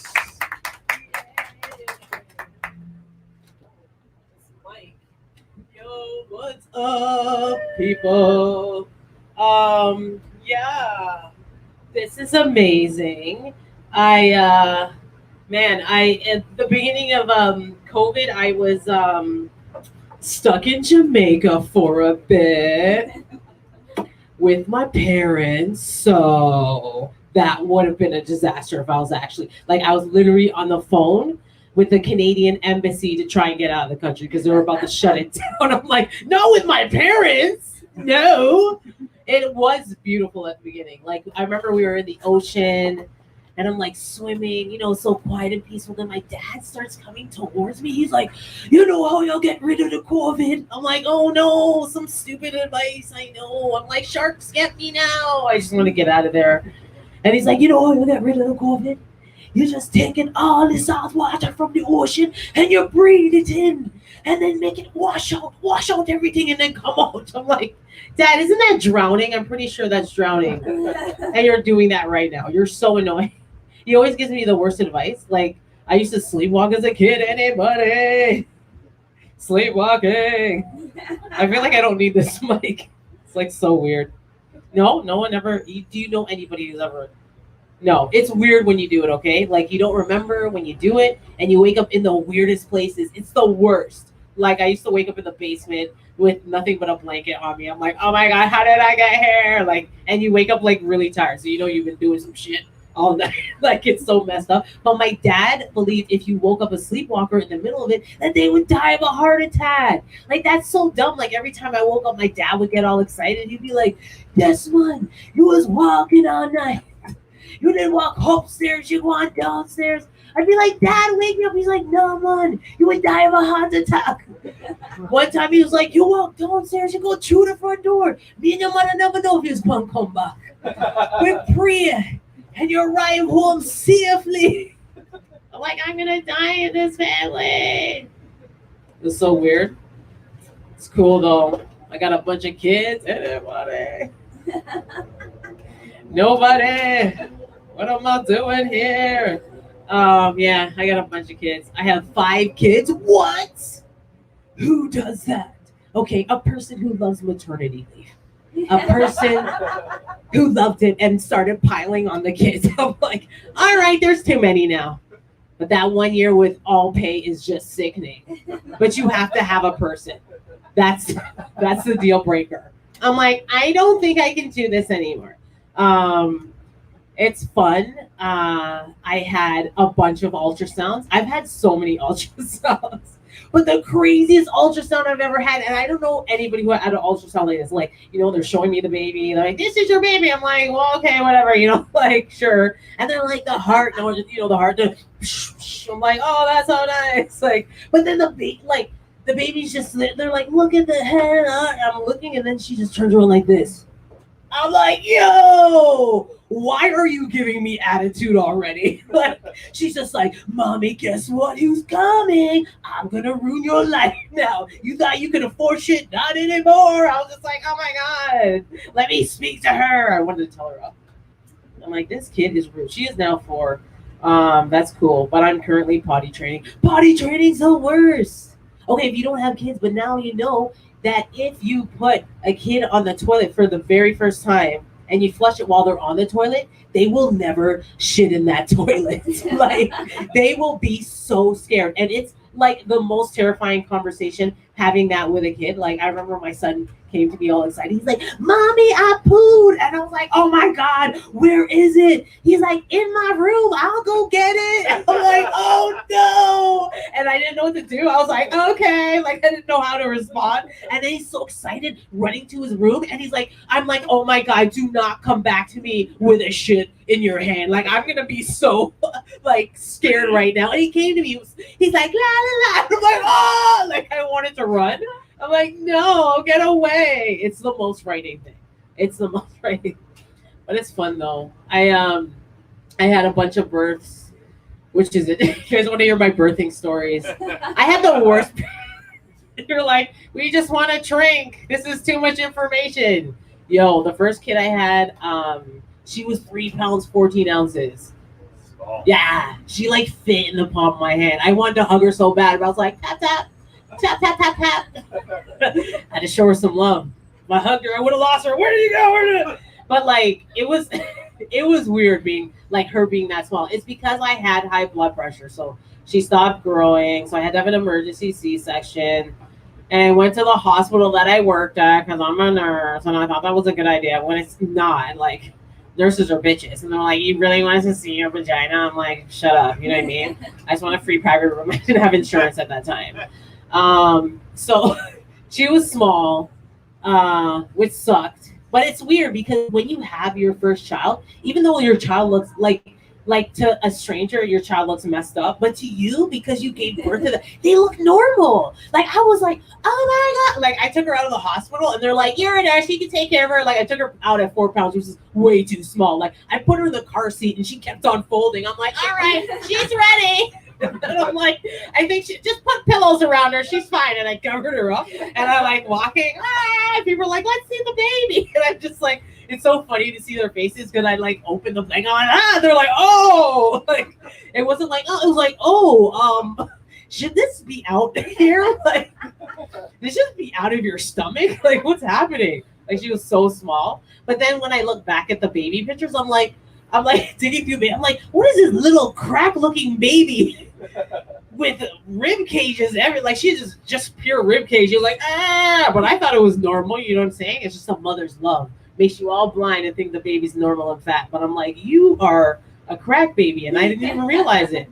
She's fine now. She's 18. She doesn't look like a crack baby, obviously, because she's 18. But like, she was quite small. And then the next one was 9 pounds, 11 ounces. What? He was gigantic. But the small one, though, I'm pretty proud of the small one because they were like, yo, I needed her to grow. So I breastfed. Breastfeeding is amazing. I joined a breastfeeding clinic. I was so desperate for her to get big. I was like, pumped. I'm like, you are gonna drink. I gave her so much milk. I'm like, drink. And then she would like puke out milk. I'm like, not today. Not today. These are the breastfeeding clinic. It wasn't a breastfeeding. It was a breastfeeding group for mothers who had like small babies. I don't know what the hell that was. It was the weirdest thing that I joined. When I bring the baby, I'm like, she was 3 pounds. Look at her now. I'm like, she's gigantic. And it was like, oh my God. I had so much milk. It was weird. Like if you sometimes, like if you squeeze the breast really fast, it fires out like a shotgun. It's amazing. You know how many times I fed my husband while he was sleeping? My ex at the time, that was years ago. I'd be like, oh, I hate you anyway. I hate you anyway. One guy enjoyed that. Thank you very much. It was fun. The 9 pound, 11 ounce one was weird. Like he got born and he was hungry right away. They're like, you gotta breastfeed him now. And he was like sucking out my soul. Like I was looking at his eyes, he's like, it's not enough. It's not enough. I'm like, I can only do so much. Like too much pressure. They're like, maybe we should give him formula. Like, and he drank. I'm like, I don't even have that much fluid in my body. Like he's just too much. Like it was crazy. But also he was big. But then I'm like, yeah, he was born with 12 fingers. I'm just gonna say it now. That really annoyed me. I'm like, what is this? I noticed on the ultrasounds his hands look like fans. I noticed that. He's like, hey, 12 fingers. What? Yo, I was like, first I was like, okay, can you take these off? And the doctor's like, no, we can't just take them off. We gotta tie them, and they'll fall off in a few days. But the fingers were there for weeks. Like messing up family portraits and shit. People are like, why's your baby wearing mittens? It's July. And I'm like, he wants to be a boxer. I communicate with him telepathically through the breast milk. Don't judge the baby, like. But they were there. Like I had to tie them and stuff, and it was just there. And eventually the fingers fell off. And I'm like, yo, should I keep the fingers? And I'm like, obviously, I'll keep them in a scrapbook. If he ever pisses me off when he gets older, I'll show him those fingers. You want me to take your other fingers? I will take your other fingers.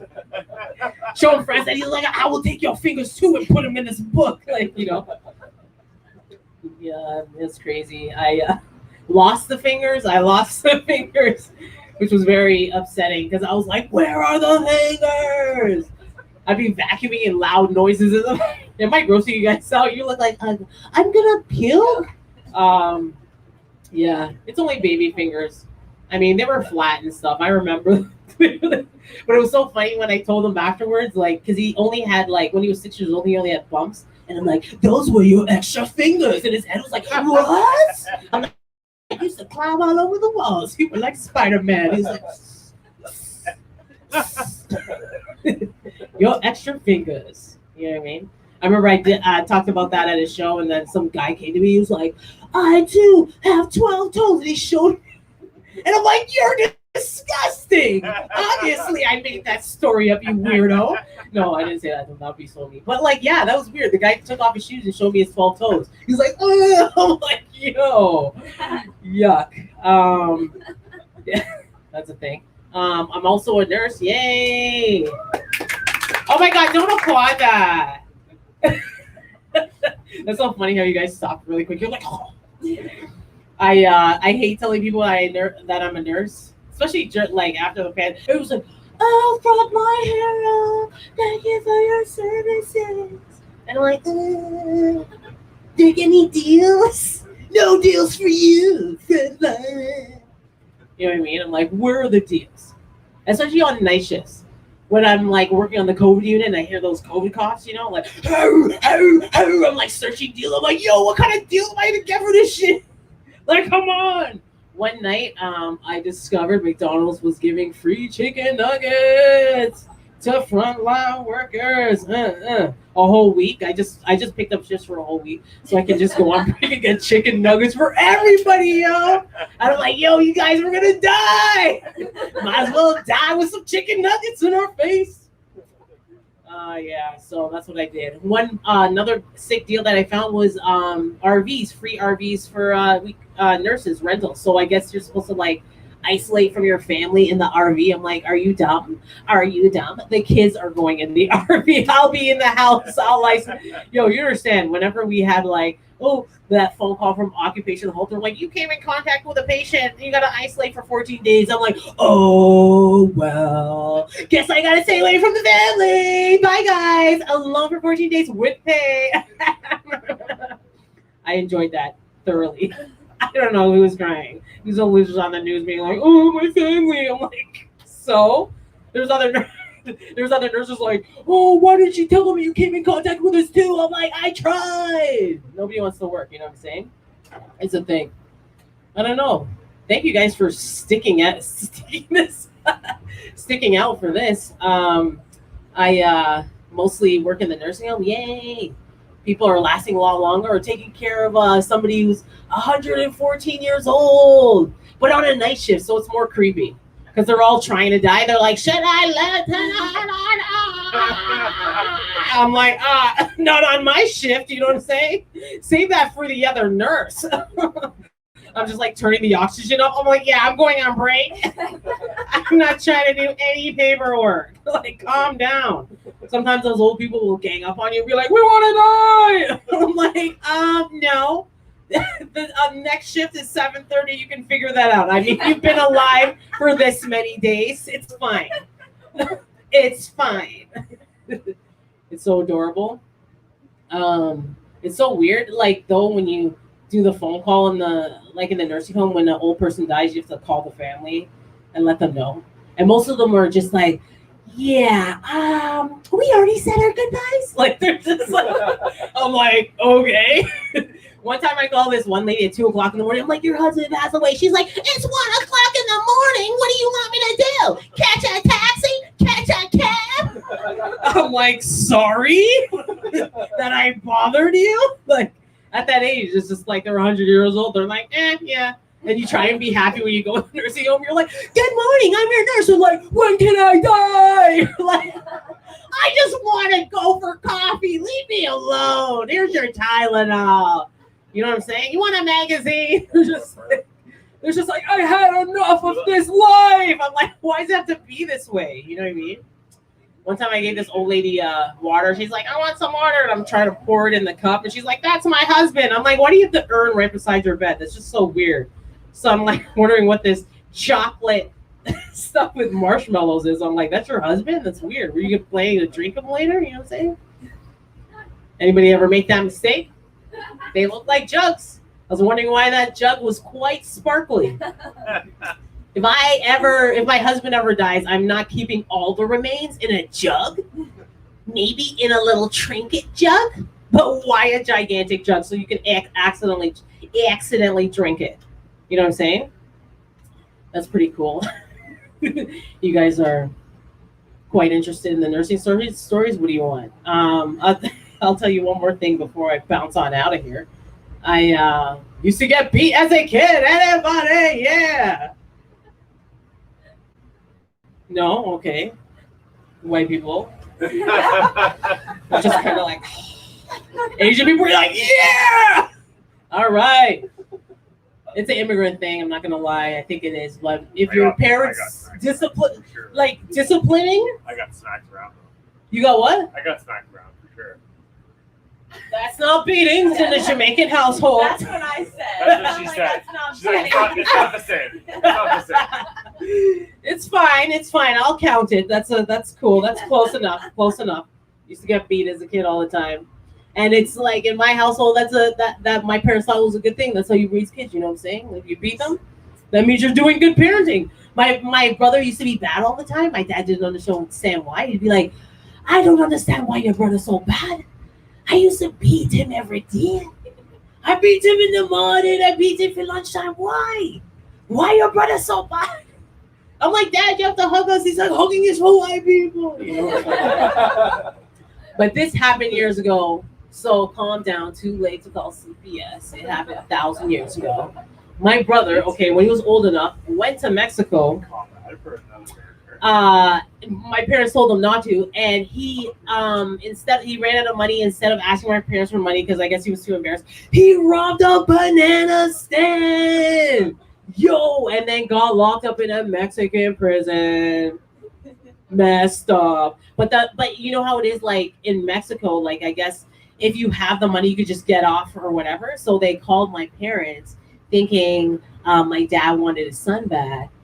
And they thought this would help my dad give them money quicker. They asked for 30,000 US, and they thought this would help my dad give him money quicker. They started beating my brother on the phone.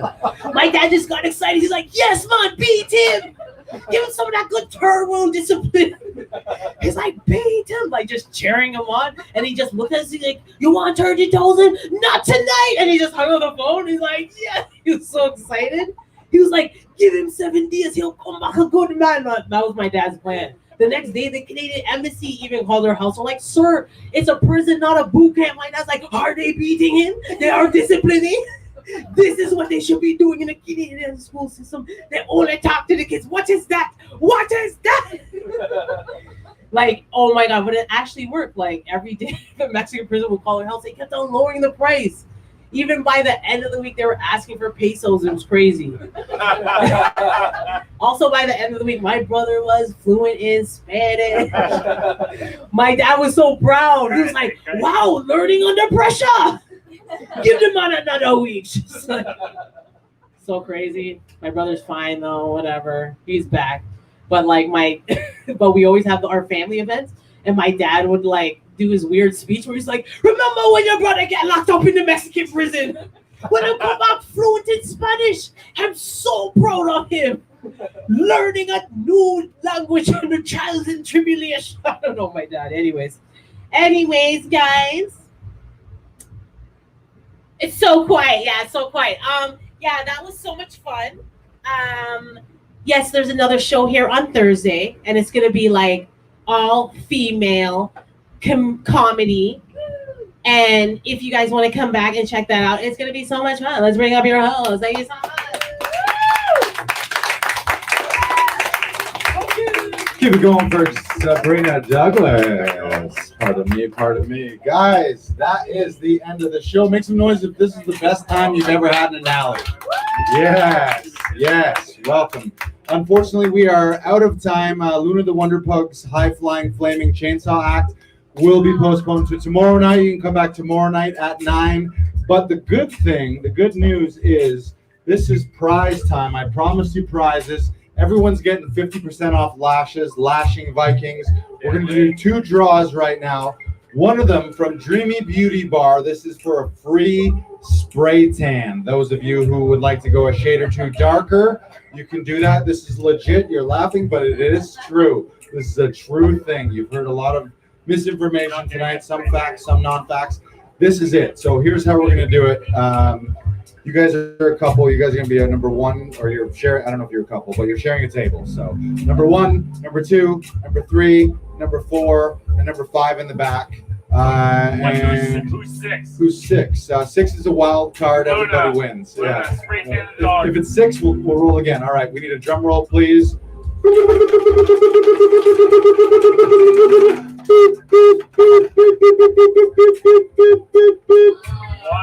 What is it? 1. Table number 1, ladies and gentlemen. Mikhail, there you go. Just in time for the end of summer. All right, that's true. There you go. All right. And grand prize. Again, I should just mention too. Thank you guys so much for coming tonight. Did you guys enjoy yourselves? Right, John? Did you enjoy yourself? Second time, right? You can hit us up on Laughing Vikings. You come back another night. You take pictures tonight. We'll send some prizes to you. And grand prize right now. I need that die back here. The official comedy dice. Here we go. Toss it up. Oh. It's okay. Don't apologize. I just yelled at you to just throw me a dice in an alley back. You don't need to apologize. This is for right now. I'm holding this in my hand. Viewers at home, you cannot win. You got to be here for this. We have right here. Is this a whoopee cushion in my pocket, or am I just happy to see all of you guys? This is a genuine rubber fart machine. We're giving it away right now. Same numbers: 1, 2, 3, 4, 5. Couple weeks ago, we gave one of these out, and I called it a fart machine, and I was corrected by a strong feminist in the crowd. She was like, "How do you know that's a fart machine and not a queef machine?" So this is a fart/queef machine made of rubber, self-inflatable. It's top of the line. It says huge sound on it, self-inflating. All right, here we go. This is, you really want it right now. Think 3. All right, drum roll, please.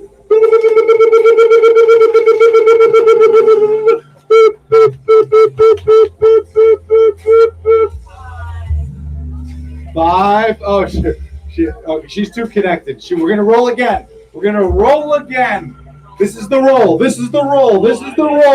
It is. Oh my goodness! It is rolled under the thing. Oh my God, where is it? I'm gonna try and pull it out. It's a 6. We're gonna roll again. This has never happened, ladies and gentlemen. No six. This has never happened.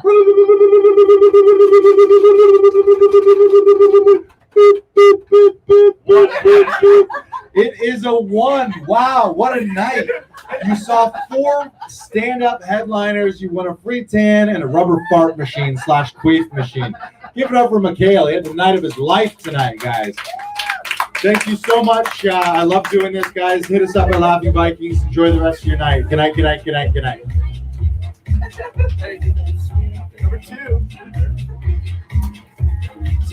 What a night. Oh, wow. What a gentleman. What a gentleman. That's, you know what that's like? That's like at the baseball game when an adult catches a ball and then gives it to a kid. That's what that is. That's at the Jays game when a man catches a ball and gives it to a kid. Yeah, here you go. She's like, you can give it $2. I was like, I want this one.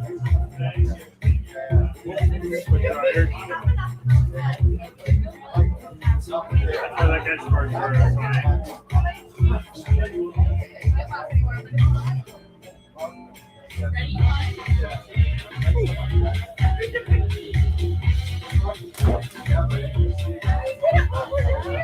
Oh, I already did. See it.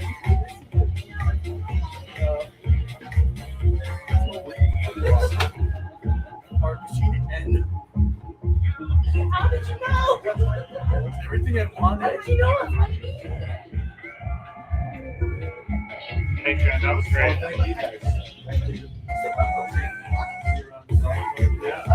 Yeah.